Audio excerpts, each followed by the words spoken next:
All right, let's talk about quiz number 16. Some time-based effects stuff, and hopefully dig a little bit deeper, but a little bit of review too. Okay, so time-based effects, delays and reverbs are my generalizations of them, but also under delay we've got echoes, flanges, choruses, phasers, slapbacks. Those are all examples of delays. The reverb side of things, I've got 4 different types here that were physical way. Well, I guess 3 that are physical ways, but they also get reproduced in digital form as well. So you should have at least an idea or opinion of what they should sound like inside of your DAW. An echo chamber is just an empty room.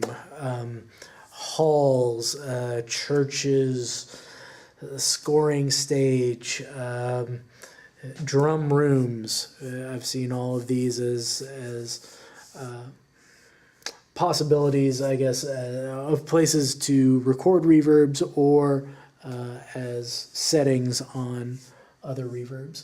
A plate was a big metal sheet with a transducer on either side that would shake back and forth, and that was a way of getting a nice reverb in a much smaller space than having a whole room dedicated to it.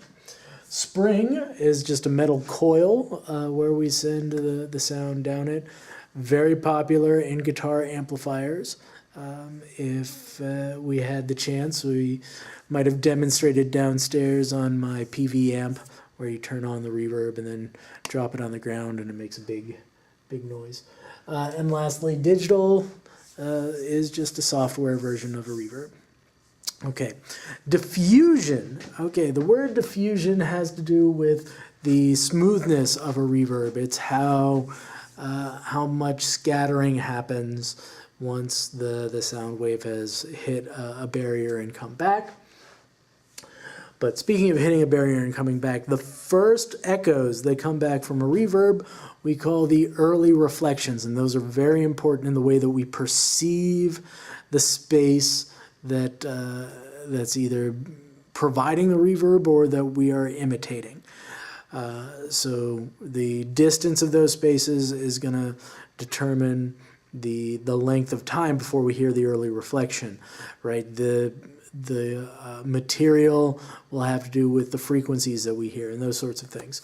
So, but the early reflections are very, very important. They're the first part before the rest of the room starts the real process of reverberation. Okay, and the last thing is about the wet-dry mix on a reverb or a delay or any of these time-based effects. I like to say that professionals use a bus system, use an aux track with a bus, and use 100% wet to have more control and to save CPU power if you're doing it inside of a DAW. If you're doing it analog, it's one of the only ways to really get it routed correctly. But all of that to be said, that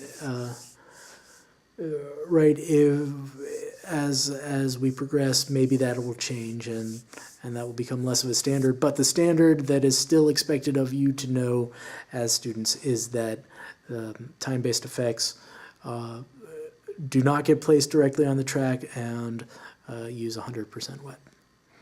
Okay, thank you very much and have a good night.